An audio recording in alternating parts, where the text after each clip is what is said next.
Hello and welcome to Joe and Kat Chats. Oh my goodness, today we're talking about the vaccine updates, what's going on. We're in this global, we are experiencing a pandemic. We're recording this live on May the 4th on Facebook and YouTube at /JoeNiceDJ, and find us on all socials at Joe and Kat Chats or on our personal pages at JoeNiceDJ and at CatWells22. We're also happy to be a part of Tastemakers Radio on the Dash Radio app. So listen to us every Wednesday there at 11 a.m. Pacific, 2 p.m. Eastern. And I'm excited to get into our topic today, but we have a couple of things we want to chat about first.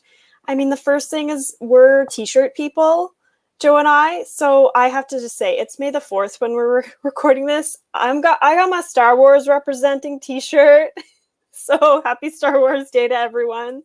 And Joe, how are you? And tell us about your t-shirt. Let me tell you, first of all, Kat Wells, lovely to be with you again. I could not imagine anyone else that I would rather do this podcast with than you, first of all. Second of all, it is all about the JNN, the Joe Nice Network. This is a burgeoning conglomerate, a burgeoning media conglomerate where we have podcasting. Eventually, music will come back into play.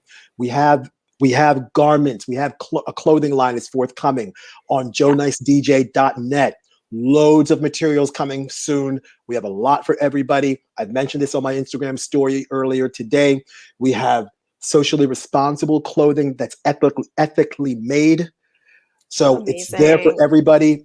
And we want to make sure that if you're going to wear something, it's more than just fashionable. It's more than just the ability to style and profile. Yes. Okay. We want to make sure that when you wear something, you are making a statement.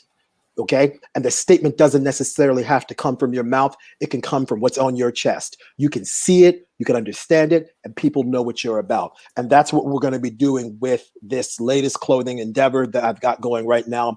We've got designs, we've got art, we've got all sorts of stuff planned in the works. To answer your question, you said, how am I doing? Ms. Wells, it's sugar and spice and everything nice right about now. I'm serious when I tell you, okay? And this includes me, myself, and I, Joe Nice, because you can't have sugar and spice with everything nice without me being involved in the mix. And that's something I know how to do. Now, right now, there's a lot that's happening. There's a lot that's going on. I've had an interesting week, especially last Wednesday, attending the hearing for the Andrew Brown Jr. case in Elizabeth City, North Carolina. There is a video that I was a part of on Status Quo that's not necessarily going viral, but it's at least contagious. Let's just say it that way. Not quite viral, but it's contagious. There are people watching, there are people seeing it. I've received dozens of direct messages on all of my social media platforms saying, hey, great job. I like the way you talked. I like the history that you broke it down. You dropped that science. You came with the heat. You had the gusto and other messages of positivity. So I'm proud about that. It's and I said this the other day on my Instagram story, things, I feel like there's a corner being turned. We're not necessarily heading into the home stretch, but we're seeing the beginnings, the flickering embers of the light towards the end of the tunnel, but we are not exactly there yet. There's a lot that's going to be happening soon. I don't want to let all of the cats out of the bag. I don't want to divulge all of the information right now because it's still too early and I don't want to jinx anything. Mm-hmm. But right about now, things are on the up and up. How are you, Ms. Wells? Oh my gosh, that's great. I'm glad that you're doing well. I mean, I saw that video, and I will say that I agree with all of the comments that you that people have been saying. It was passionate, well thought out, and articulated very well. I encourage everyone to check it out. It is circulating on your social media and anywhere Joe Nice DJ is. Yes. Also, I just want to make a really quick note that I've seen some of the t-shirts and people should be excited. This is a really exciting thing. I'm very, very excited with some of the designs. Yeah, you've seen all of them. Yeah. except actually almost all of them. There's another new one. Actually, no, you've seen all of them because you saw the crossword one. So Yeah. that one, oh boy, yeah. Yeah, Yeah. I'm super excited about the Yeah. t-shirts. So Yeah. hopefully more news will be coming soon on that. Oh, very much. I'm doing well, given the circumstances. Of course, Mhm. we're still in a pandemic, Mhm. and I mean, yeah, we're here for a reason. There's still, many social, political, economic, environmental issues and injustices going on in the world, and we meet every week to talk about them. So Mhm. that's what it is, and here I am. And here, and not just here I am in reference to you, but here we are, because this Yes. is a collaborative effort. This is a team effort, and as always, we always encourage audience participation from wherever you are in the world, whether you're in Minneapolis or Malaysia, whether you're in Prague or Perth, whether you're in Brussels or Boston. Doesn't make any sort of difference. Wherever you are, from wherever you are, whenever you are, if you want to get in touch with us, our direct messages are open. We are here, and we are here for you. We do these because we care. We care about each and every one of you, and we mean that sincerely from the bottom of our hearts. Yeah, and I actually wrote down something very similar to what you just said, because today I just wanted to preface our chat with a reminder that I'm not an expert in this field of I'm not either. vaccines. I'm not and I'm not a scientist. I'm not a doctor. So I do rely on experts, which are mainly scientists, doctors, and members of the media from sources that Correct. I trust, which is a big Correct. one, Mhm. to formulate my notes for each episode, including this one. Mhm. Mhm. And to inform my opinions on these subjects. And so I did actually write a note just to say, like, we do these chats every week to start conversations about social, economic, political, environmental justice. So we want to make sure that everyone knows, and just as a reminder, that we do encourage participation on the live chats as we're doing right now. And of Mhm. course, comment on the recordings or DM us on our socials. And We definitely this. want this. Share this stuff. Yeah, Share it. share it. Yeah, for sure. Put it Engage out with there. it, That's because it. I mean that's the whole point of doing this stuff, is Absolutely. to start conversations and have more conversations about it. Exactly. And then we got a couple of comments. Rambo with a wave. What's good, Rambo? We got Eric, 1/3 of the best in the business, Tony and Sound, saying easy, Joe. My guy Nigel back in Baltimore, one of the greatest footballers of all time, saying Joe in the mix. And don't forget Cat now, Nigel. Come on now, brother. Come on now. This is what it is.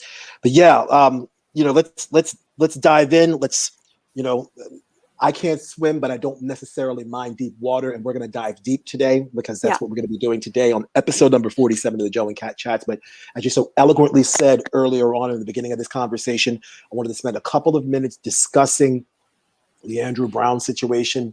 Yeah. Not only the case, but what I experienced when I was in Elizabeth City, North Carolina, a week ago tomorrow. So 6 days ago. I drove out there early in the morning. I left my place about 8 o'clock, got to Elizabeth City, North Carolina around 11. And the county is called Pasquotank County.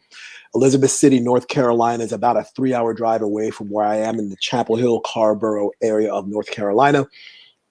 It's about 90 minutes away from Greenville, North Carolina, where the East Carolina University is located. So ECU is about halfway. So just to give you an idea of what was happening, Andrew Brown Jr. was shot and killed by I think 9 or 10 police officers about a week and a half, almost 2 weeks ago. And there was body camera footage, and the representatives for Andrew Brown Jr. were only allowed to see 20 seconds of redacted footage from one of the police officers on the scene.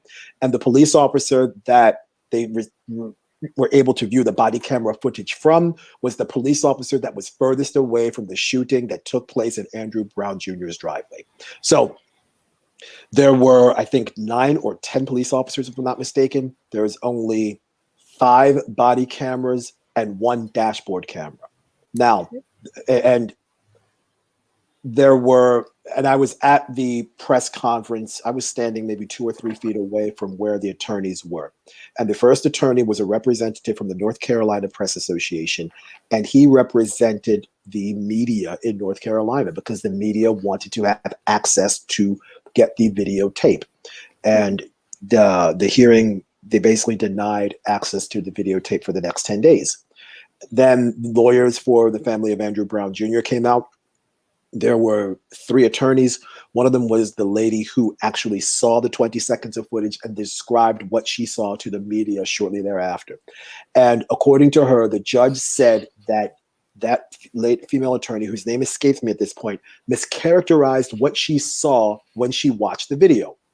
That is incredibly offensive, not only to somebody who is a lawyer, a trained attorney, and licensed to practice law in North Carolina, but especially to a Black female, because you're dealing with all of the racial overtones of this case, and and the judge is white.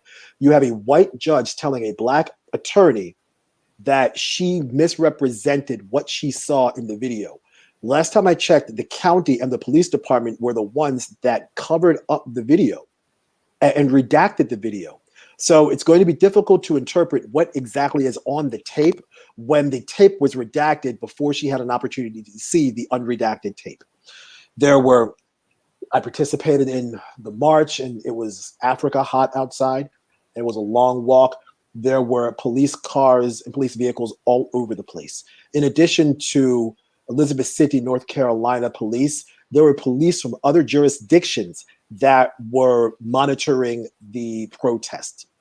Police from other jurisdictions. Elizabeth City is a city of 17,000 people. And there were other police departments from other jurisdictions, other nearby cities that drove in for this situation. There was a curfew. The curfew lasted from 8 p.m. to 6 a.m. I left Elizabeth City about 8:45 in the evening. When I left the city, I drove past the main downtown area. A block or two away, there was a parking lot where I saw, and this is a guesstimation, at least 30 state troopers, vehicles parked in a parking lot. This is in addition to all of the other unmarked police vehicles, the Elizabeth City Police Department that was on full tilt, and other police cars from other jurisdictions that were already in town. So my friend John Farina, who is an independent video journalist who was working freelance for a YouTube network called Status Quo, he was kind enough to get me on camera, and I had some remarks about the entire situation. And as I said, those remarks have not gone viral, but they're at minimum contagious. And you can catch them on youtube.com/status quo, or on my YouTube channel, youtube.com/JoeNiceDJ, or on my Facebook page, or on my Instagram page is also ending in JoeNiceDJ. And I had a lot to say on all of those. I'm not going to rehash everything I said over the 11-minute soliloquy that I gave that day.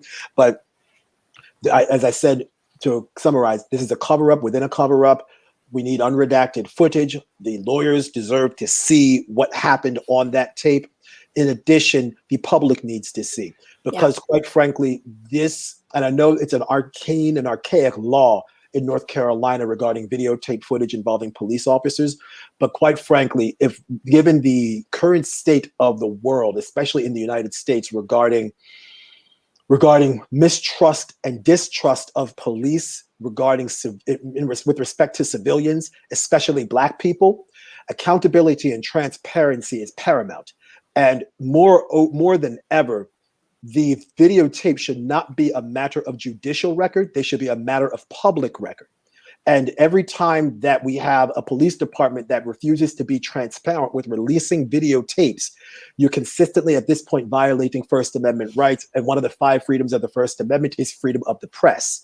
Yeah. And the press has every single right to see what happened, especially when you are dealing with public servants. In this instance, public servants being police officers, and dealing with the public, private citizens like an Andrew Brown Jr. So we need tapes. Release the tapes. 20 seconds is not enough.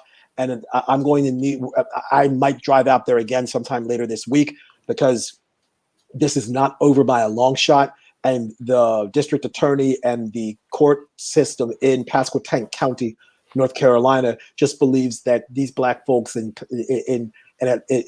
Elizabeth City are just going to sit back, and they're going to be done protesting in about a week, and then the weather's going to get too hot, and they're not going to want to walk around and say Black Lives Matter and release the tapes and no justice, no peace, no racist police, and all the other chants. That's not happening. I had plenty of opportunity to talk with some people there when I was in Elizabeth City, North Carolina, and This is different. This is different. This is different than a lot of other protests that I've been to, because the other protests that I've been to, the reason I was involved in the protest was the place where I was not where the incident took place. So, for example, I've been in plenty of protests in Baltimore, but nothing happened last summer in Baltimore involving a police-involved shooting. I was in protests in Greensboro, North Carolina. I've attended protests in Durham, North Carolina, and Raleigh. But again, there was nothing that specifically took place in that city that involved somebody having an adverse encounter with police, and community members rallied to support the person who was involved in that police-involved shooting, or etc. This is different because the situation that took place happened in Elizabeth City, North Carolina, and I was in Elizabeth City, North Carolina. It's a protest take on a different tone and timbre when people from the community directly know the person who was involved in the police shooting.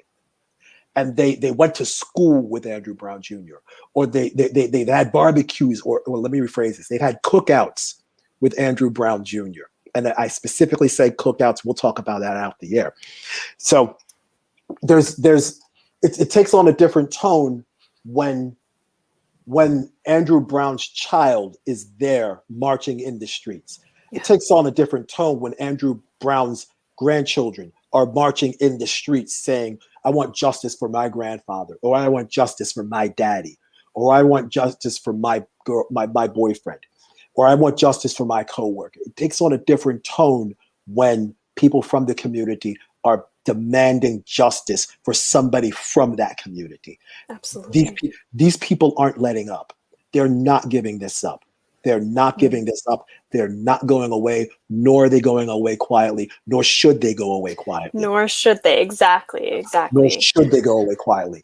And I fully support everybody that is out there in the streets marching and standing up for justice and standing up for humanity, freedom, equality, and survival.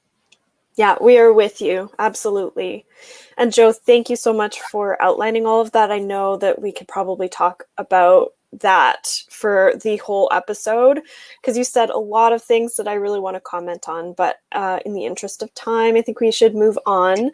But one thing I will say is you're totally right. I think the energy is very different when the person impacted is from your community and you are a part of that. There's emotion, there's real raw energy there that really helps to ground the folks in the marches and the rallies and whatever else in the realities of this circumstance. And just as another really quick side note, you mentioned, all of the police presence. And I mean, all I could think about when you were talking about that is just how it's such a blatant demonstration of over-policing in BIPOC communities. Like, it's just like, where were the orders to prepare on January 6th when there was white people storming the Capitol? Agreed. When there's this small town where clearly it's so clearly an incident that the police are guilty of murder, and so that's why they've redacted the video. Anyway, there's a lot to be said, and we could go on for a long time on this, but I do want to get to the vaccines. And real quick, shout out to Richard William Guerra, aka Ranch. He's watching right now, and he's part of the Real Fear and Loving Media Network. Out to him each and every time. Yes, of course. And thanks everyone for tuning in. We appreciate you. Absolutely. Absolutely. Yeah. And Ms. Wells, what we're going to talk about today is a vaccine update. We're going to have some definitions, as you and I like to do in the tradition of Joe and Kat Chats in the intro, but we've gone a little bit long because there's a lot of stuff to talk about. So, So there's a lot of people out there saying, hey, what's the jab? Or what is a vaccine? Or why do I have to get a vaccine? Or what is this all about? So we're going to talk about that. We're going to provide you some information. Now, a vaccine. What is a vaccine? A vaccine is a biological preparation that provides immunity for an infectious disease. It's a Yeah. biological preparation that provides immunity to an infectious disease. Now, this infectious disease that we are dealing with in the context of this episode, and quite honestly, the context of our lives, is the SARS-CoV-2 virus, otherwise known as COVID-19. Now, we talk about immunity. And specifically, we've talked about herd immunity, because you hear that phrase a lot. You've seen public health officers in British Columbia and other parts of Canada. We've seen public health officers across the United States, Dr. Fauci, Dr. Birx, Dr. Redfield, etc., mentioning we want to reach herd immunity. What is herd immunity? Herd immunity is a majority of a population, an immunized population that is consistent with their immunization. So the virus is no longer as strong or as virulent as it was before at the beginning of the pandemic. So herd immunity, there's no specific number or population value for herd immunity. Herd immunity is based upon where you are. So, for example, if you have 1 billion people, your herd immunity might be 750 million people. But if you're in Canada, for example, a country of about 38 or 39 million people, and it's rather spread out, your herd immunity might be 20 to 25 million people. Much of it is based upon the epidemiological studies, the spread of the virus, obviously the strain of the virus, and other factors that are involved with containing the virus to a point where it's no longer as virulent as it was before, so people can go back and live their daily lives. There have been plenty of other viruses that have had a foothold on society. Mumps, measles. We've had other viruses in other parts of the world, like the swine flu or the horse flu or the bird or avian flu, the Ebola virus in many countries across Africa. So we've had other viruses, and other countries across other parts of the world have had to immunize their population against these diseases to reach a herd immunity. So an entire population of people don't get decimated by a disease. Right, and I think that's a really important thing. I have heard many reports and looked into this a little bit, and I mean most people are determining that we need about 70 to 80%, somewhere in there globally, to achieve herd immunity for COVID-19 specifically. Now, I totally agree that it's like geographically and regionally specific, but at the same time, I also want to emphasize that this is a global pandemic, which in and of itself is redundant. Please go watch our episode on vaccines and medical apartheid that was late last year. But like, the reality of this pandemic is that if something happens somewhere, it's bound to reach other places, which is the case in India because there is a new variant. And it's not like it's isolated in India. We have a global, basically, society that's going, flights are a thing. There are confirmed cases of this variant in British Columbia, where I live. There's confirmed cases in the US already. Like, this is a global issue. And I think a lot of people tend to forget that when we're having these conversations, because it's all about, getting your country's population vaccinated. So I just wanted to start there. No, you're exactly right, Ms. Wells. And there's an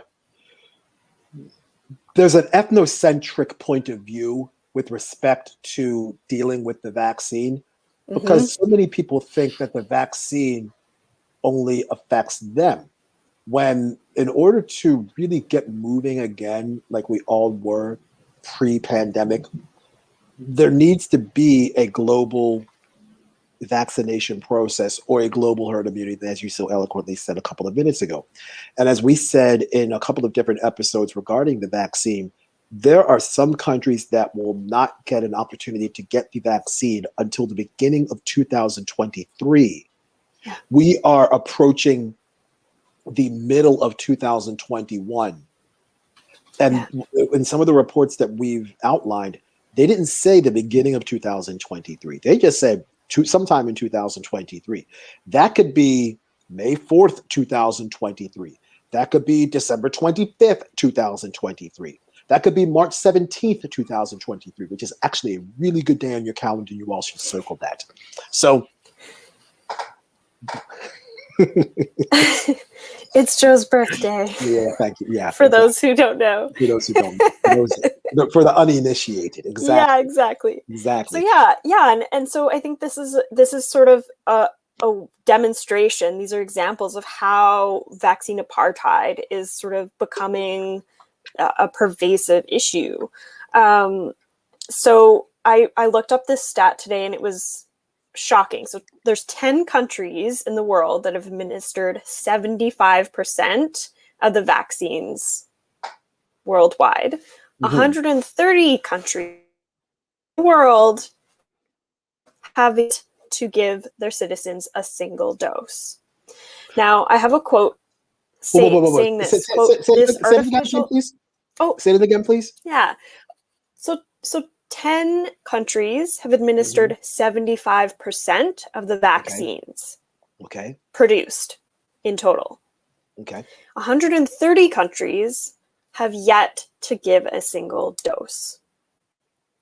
Now, when you look at what countries these are, which is basically what the rest of this conversation is going to be about today, this demonstrates vaccine apartheid, because when you look at a map, which you sent me a really great link that I'll include in the show notes, the countries who are poor and cannot afford vaccinations, which are approximately $37 US for the 2 doses required for 4 out of the 5 companies that are producing, they're also highly populous.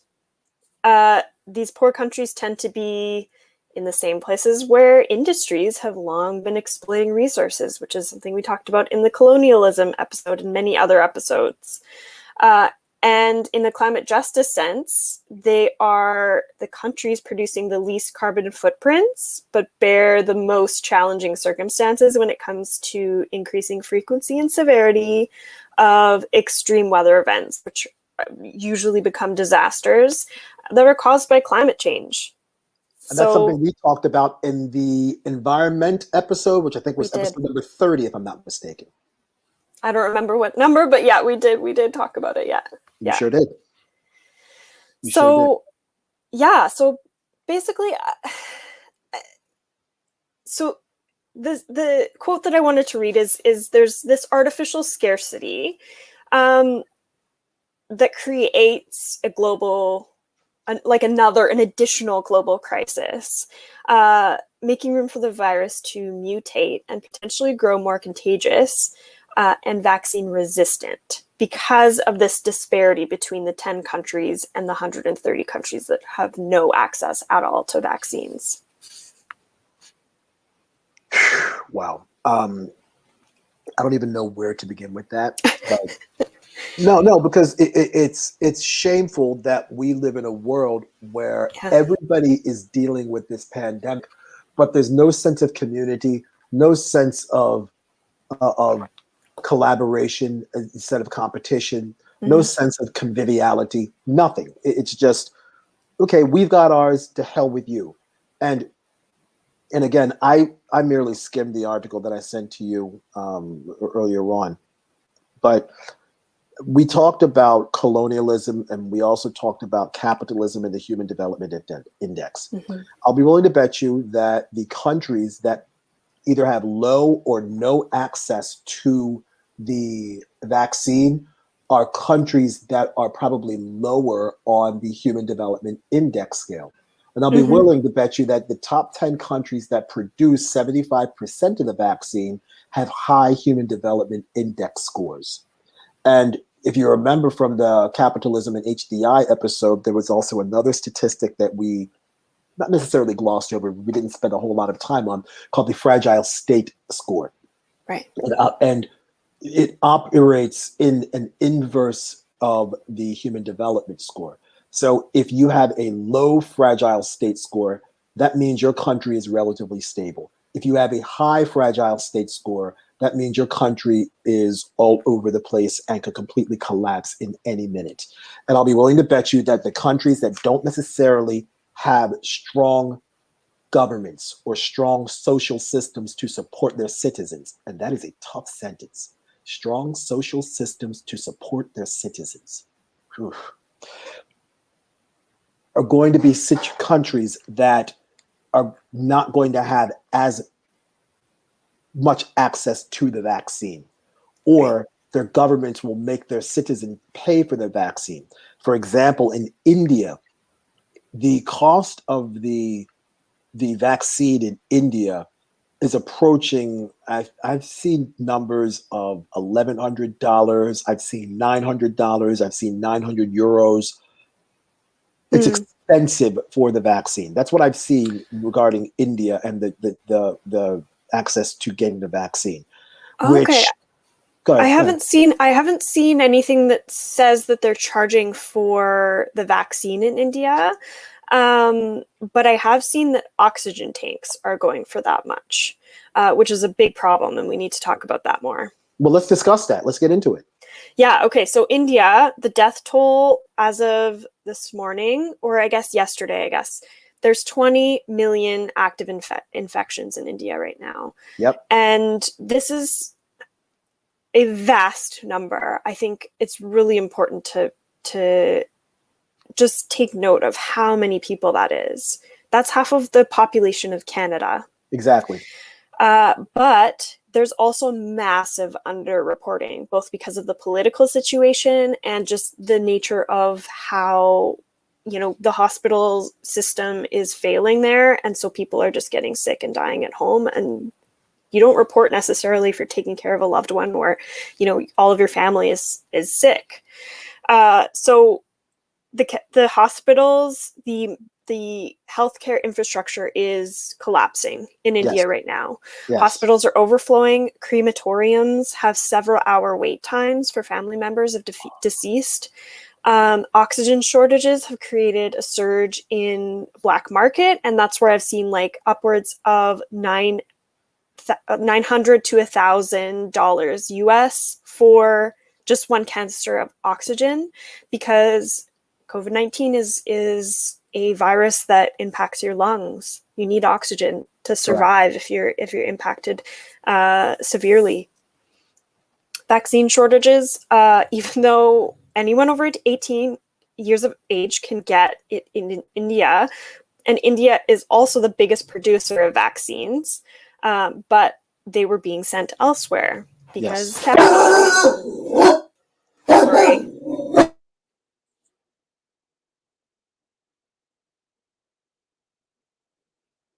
So, yeah, as Kat was saying, the vaccine in India is the largest producer of the vaccine. And again, capitalism. And the political situation in Canada, not in Canada, but in India cannot be ignored, because we've talked about this on several occasions. There are plenty of farmers that are still on strike in India right now. And that strike is still going on. And there was also an election in West Bengal, which is one of the largest areas in India. And the incumbent chief minister's party in India's West Bengal state defeated Prime Minister Narendra Modi's party in a state election. So, and the lady who won the election in West Bengal is Mamata Banerjee. And she's said to be the chief of West Bengal for the third time after her party, the TMC, and I can't remember what the TMC actually stands for. They won more than 200 seats in an approximately 300-seat state assembly. So you mix in the misappropriation of resources, the current strike with the farmers, and there's still a lot of them on strike. You mix in the cost of getting oxygen and possibly the vaccine, and you mix in the sheer population of India and the political instability that is there, you end up with what is happening in India right now. This subcontinental crisis that is taking place in India. Yeah, absolutely. And like I alluded to before, like this circumstance is not occurring in a vacuum. India is not just a country that's experiencing this pandemic and, you know, it's not going to impact us. Like we need to be paying attention to this stuff because it's impacting everyone around the world. And I think that's the overwhelming or underlying message that really these conversations all need to be having. If you're talking about COVID-19, you need to be talking about not just yourself, but how your actions and the actions of your municipality, your local governments, your federal governments, the world governments, the world leaders are impacting each other because we, like it or not, we live in a globalized world. Exactly. Listen, speaking of that globalized world, with respect to making sure that people understand that this is a global situation, Australia has banned Australian citizens from returning to Australia from India. So if you're an Australian citizen and you live in Perth or Sydney or Adelaide or Brisbane or Melbourne, Canberra, wherever, and you've been in India, you're an Australian citizen, you've got the blue and white passport, you want to come back to India, back to Australia, the Prime Minister, Scott Morrison, said no, can't do it, because they're worried about that Indian variant of COVID-19 infecting Australians. And supposedly breaches of this new rule can be punished with 5 years of jail and fines over $50,000.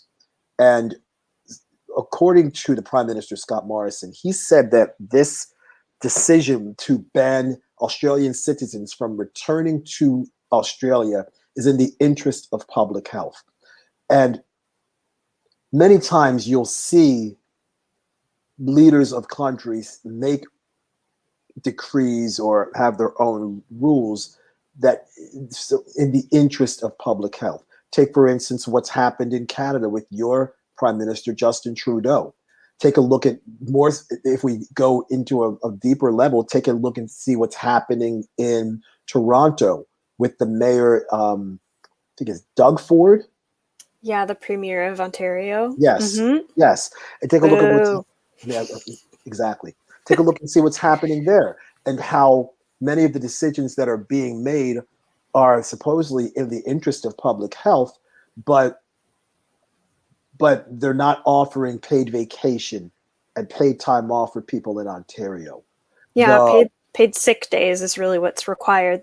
That's it. Yes. He's implemented recently some paid sick days, but he's only implemented 3. And you need 14 in order to isolate properly for COVID-19. Mm-hmm. So big problem. I could talk about that for a while, but no, keep going, because that's what this whole show is about. Fire away, please. Yeah, I mean, know about this stuff. So Doug Ford has basically continued to release statements and to urge people to take personal responsibility for the pandemic, and absolved himself of any responsibility as the leader of the province, which has created a circumstance where essential workers are one of the I guess populations that are the most vulnerable, because essential workers tend to be paid a little bit less, so therefore they can't afford to take sick time because rent still has to be paid, food still has to be eaten. Often these essential workplaces, including warehouses like Amazon, for example, are where major outbreaks are happening and are not being closed because of that. It's been a really awful response. He's failed the people of Ontario, and there's been a lot of push by activists for sick pay and relief programs, and he's barely done anything for them. He just provided 3 sick days, and that's not enough. And again, this is just another situation where we have leaders from countries that, to use a legal term, that are ruling by what's called by fiat. So just doing whatever they want, whatever they feel like doing in the interest of public health, when public health is not being adhered to. And we talked about what public health is. We defined what public health is, and we defined, it's the art and service of promoting physical health in the community. It also deals with administering sanitation and controlling diseases. And that is the definition of public health. And sure, the necessity to quarantine and vaccinate, that's one part of public health. But the other part of public health is the physical health. And in that part of physical health, in that realm of physical health, is the emotional and psychological health of the people that you are tasked to represent and serve as a public servant. And if you are not providing the benefits and services needed for your constituents in order for them to not only be physically healthy, but emotionally healthy and psychologically healthy, then there's no reason for you to be in that leadership position. There's none at all. And it's not only an abdication of your duties, it's a dereliction of duty. It's one thing to just not know what you're doing. And that in and of itself is a problem, especially when you've been an elected official. It's another thing to know what the right thing to do is and then not do it. That's the bigger problem. There's a thin line between being malicious and naive. But in Doug Ford's situation, given the egregiousness of his leadership, he doesn't get the benefit of the doubt for simply being naive. Yeah, dude had to be taught how to turn a computer on. I just have to say, it's ridiculous. So back to India for a second. I totally agree with what you just said, and I think it's also applicable to Modi, because a few weeks ago, he declared the pandemic over in India. And this was at a critical time where he was doing it for political gain, because he wanted to hold rallies because there's an election coming up. And you mentioned before, I mean, there's people are being really critical, and for good reason, because Modi is basically the Trump of, he can be likened to the Trump of India. So yeah, I mean, I really hope that he does not win the election again. He has also started censoring criticism from within the country, asking Twitter to censor basically criticisms of him in the interest of the election coming up, which Twitter has actually complied, which is another conversation for another day, because that's, censorship is a big topic. But yeah, I mean, these leaders need to be held accountable.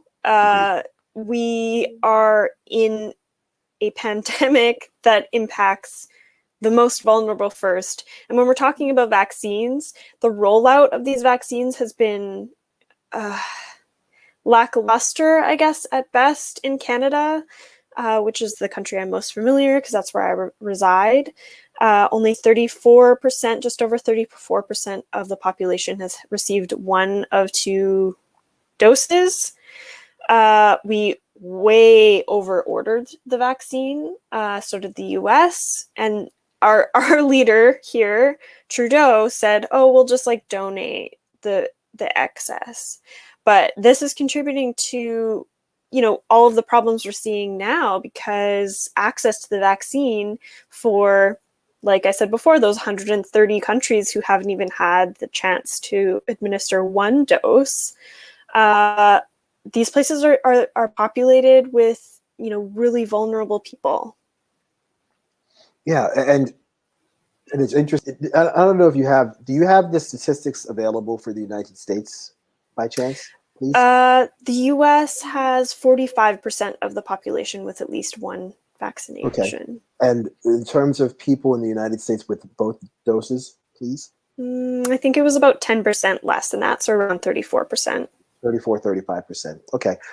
In the community where I live, there are places that are giving out the vaccine, no cost, no appointment. You can just pull up to a particular, like a CVS. There are certain grocery stores in my area that are now administering the vaccine on a limited supply. I agree with you with respect to the vaccine rollout in your country. And quite honestly, the vaccine rollout in America has not been great either. And bear in mind, your country has a really good healthcare. It has a single-payer healthcare system. We've talked about on 2 previous episodes on the greatest podcast in the history of podcasts, Joe and Cat Chats. So we talked about how Canada has a robust healthcare system. Thank you, Tommy Douglas. And how the United States healthcare system is absolutely terrible. Thank you.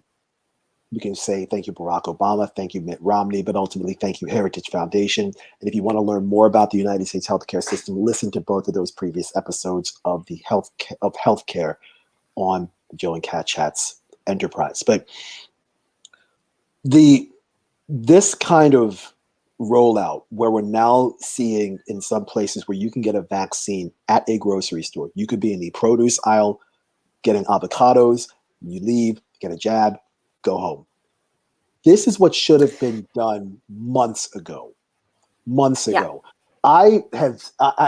One of the initiatives that I've been a proponent of that's completely unrelated to this particular conversation, but it's something that I think the United States sorely needs, is postal banking.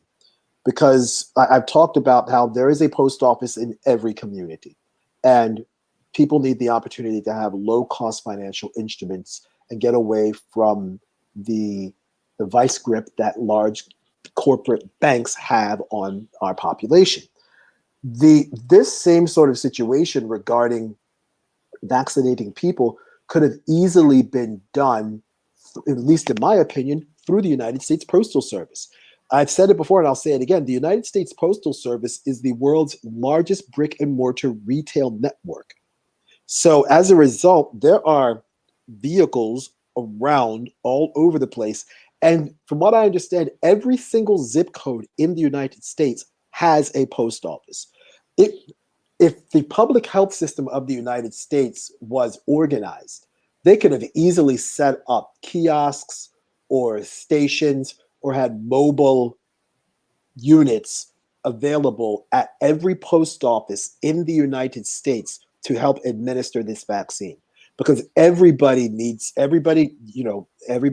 post office, and the post office is in every community. And there could have been ways to organize this. Instead of having the jab being available at grocery stores. Why? Because one of the issues that we've talked about in the past is food insecurity. And by the way, we did an entire episode on food insecurity. We talked about that.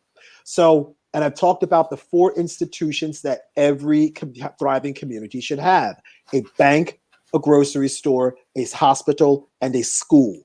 Now, if you don't have a grocery store in your neighborhood, and there's a really good chance that if you don't have a grocery store, you're not near a hospital or some other type of medical facility, how exactly are you going to get vaccinated?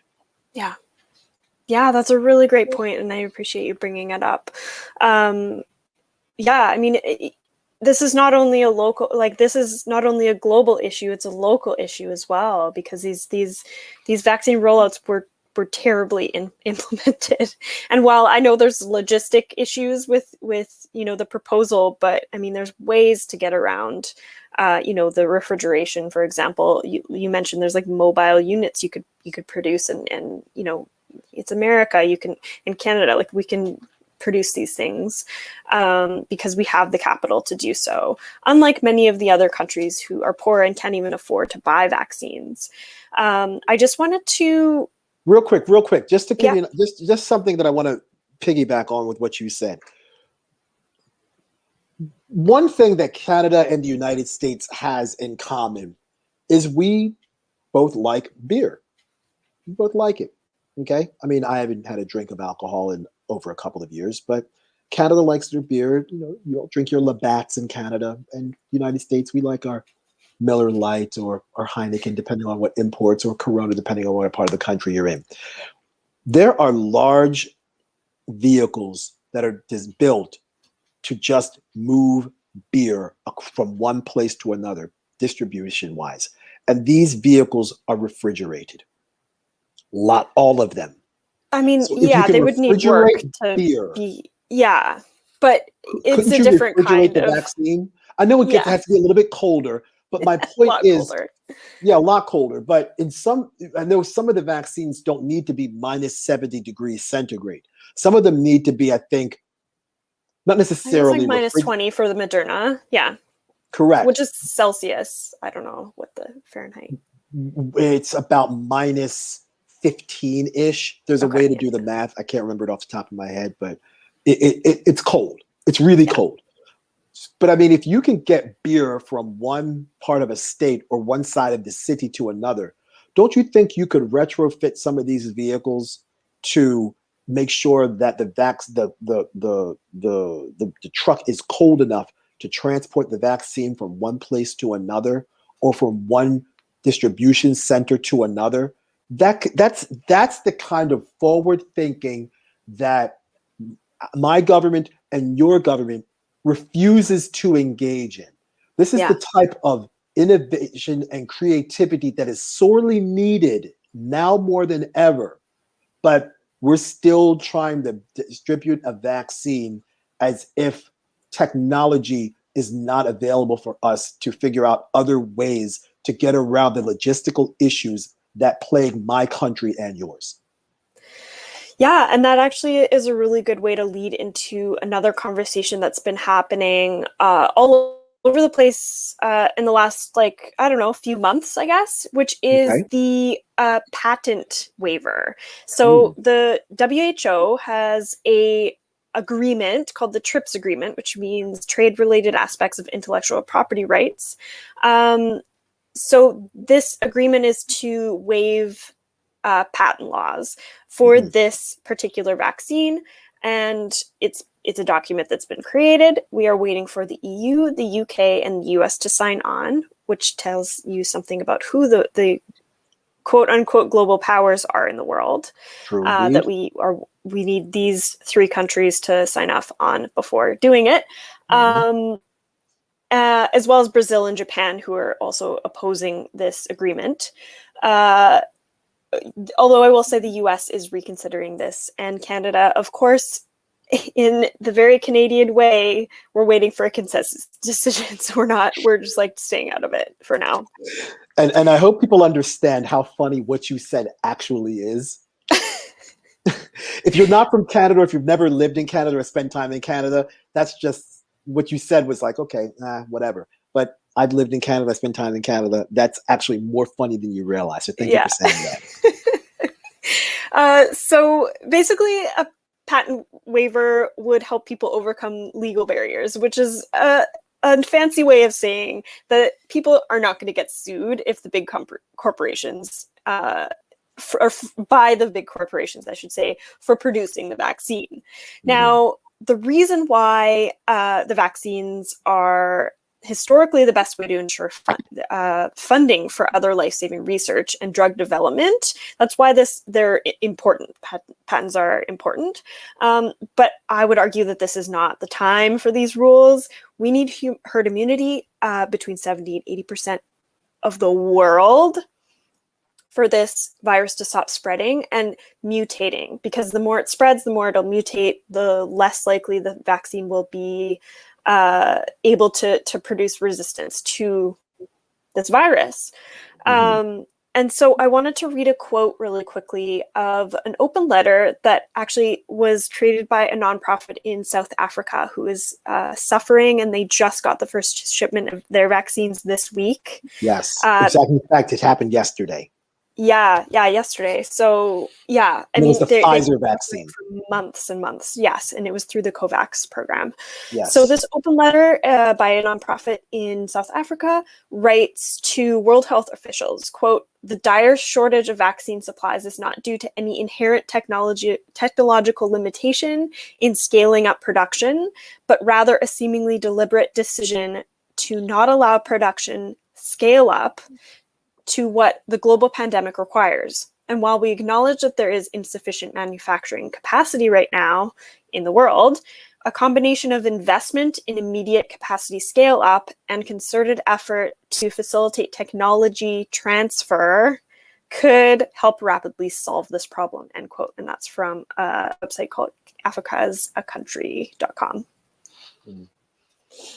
So what essentially that nonprofit is saying is that these pharmaceutical companies are suppressing vaccine production on purpose. Yeah, and it's part of this sort of call to allow, I mean, the patent waiver conversation has been happening for months, and that a portion of it is a piece of what really needs to happen, because if you waive the patents, capacity to produce will be able to do so without getting sued. And then the other really important aspect of this is technology sharing between these companies, because that's really what needs to be shared so that these vaccines can be produced effectively and efficiently. Manufacturing capacity, although is cited as a barrier, I guess, to this, Sure. or a criticism to this opening of the patents. It's really just, oh, sorry, I thought I had a note on this, but it's not a real thing. Like, yes, there's barriers to having, the right number of supplies, and the manufacturing capacity will take a while to get up and going. But once it's there, like we just need the push to do it, basically. Right, exactly. And I want to thank you for outlining that, because it's these sorts of open appeals that unfortunately need to be made to prevent vaccine apartheid from taking place on a global scale. And in my video that I did the other day when I was in Elizabeth City, I mentioned President Joe Biden making sure that the vaccine rollout is done in such a way to prevent vaccine apartheid. Now, in addition to that, we have about a minute and 50 seconds left. I want to make sure that we get this across. There is vaccine hesitancy in many countries around the world. And part of the way that we get around vaccine hesitancy is to make sure that we have what's called proper health communication. And this is something we've talked about in previous episodes. I will discuss it again. Health communication happens when you have communication that is shaped by personal goals, cultural values, and consideration of other people's feelings. And there are three parts to health communication. You have the biomedical, and that is health communication by fixed physical means. You have biopsychosocial, where health is biological and health is physical and psychosocial. And then you have sociocultural, and that is when you have health that is physical and involves culture. And the cultural competency of administering healthcare must also be taken into consideration with respect to administering the vaccine across all countries around the world, including the United States and Canada. And we have about 30 seconds left. Yeah, I just want to say that's a really important point, and I wish we had more time to discuss it. But I will say this as a last note: if you are able-bodied and you are able to get the vaccine, please do so, because the small percentage of people who in our populations globally who cannot get the vaccination are at higher risk if you do not get vaccination, because we need to reach that herd immunity. So we could talk about that for a long time and our opinions, but we have to go. So I just want to say thank you, Joe, as always. Absolutely, Miss Wells. Absolutely. Take care, everyone. Peace. Stay safe. Wash your hands. Wear a mask.